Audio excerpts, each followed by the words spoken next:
Well, I feel I have a head start on social distancing and this age of the pandemic because in the 2 years previous to the pandemic, the year of the metal rat, I found myself interred in a mental asylum under the draconian mental health laws that we have, and I was deprived of normal liberty and was impelled to live socially distanced from society and from my friends and from loved ones and amongst strangers and others battling with their mental issues, which has its pros and cons, but it definitely, by the time I was released into the world to reintegrate with society, we had the pandemic, and I felt well equipped to deal with it because I'd basically been social distancing for several years beforehand. So as far as how an artist deals with times of crises and mental health and isolation, I continued to make work. I mean, that's the one thing that really got me through that period and continues to get me through this period, which I'm probably one of the few people who feel that this year has been an improvement on their lot.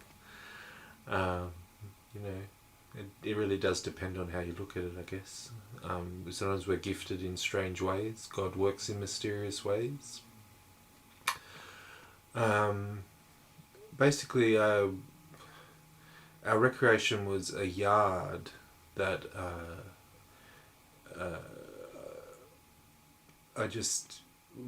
all I had really to do was to walk around this yard in patterns. So it left me a lot of time for thinking. I also tended to still be doing a lot of writing, some of which is published in The Waiting Room, which is a great anthology of writing of what inspires artists, which is designed to be left in waiting rooms, which I was, including the waiting room where I was interred.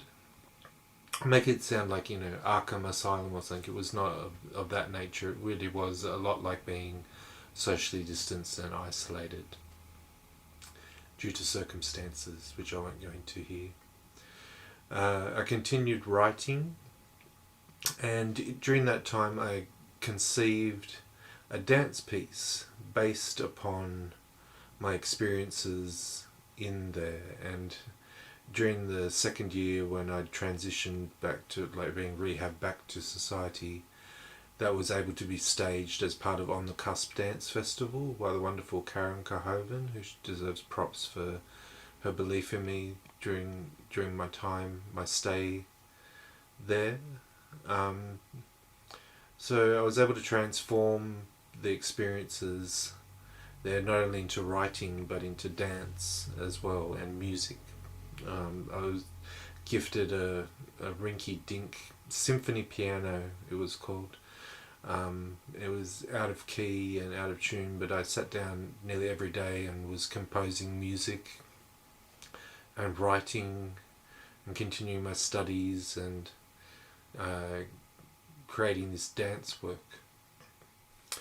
And I feel if I could do these things in that condition, then that holds real lessons to be learned for those who are now finding themselves isolated and fragmented from their communities and socially distanced, and their mental health is beginning to be questioned because of the pandemic and its tolls that it takes on people's mental health.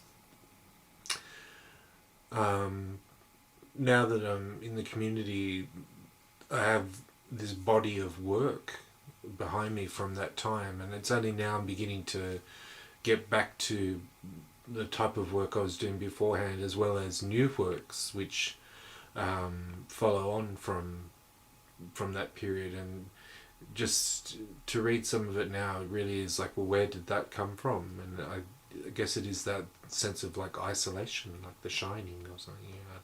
I don't know.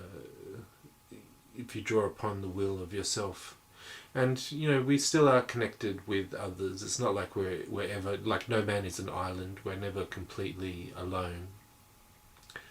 And I would just encourage to pay attention to dreams.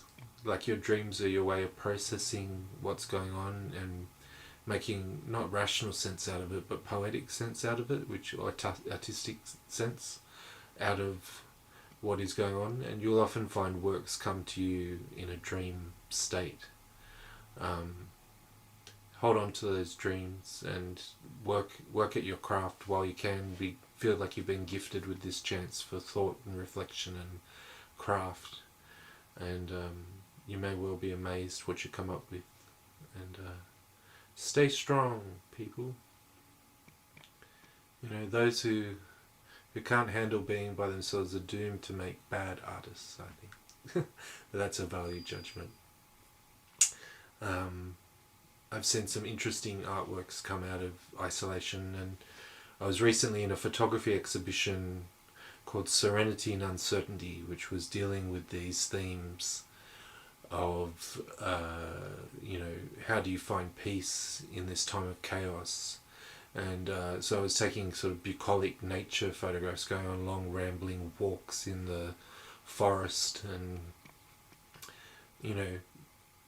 there is solace to be found in nature and solitude, and I think artists have drawn upon that for a long time. Like, it's one definition of art is that it is nature wrought into shape, or man brought to bear upon it, man or woman. So I don't know, in this year of the metal rat, is your coin gold or is it nickel? I guess it's up to you, like what you wrought out of these times. But chin up, champ. We've got this one. Stay strong, and you'll soon have a body of work behind you that you're proud of.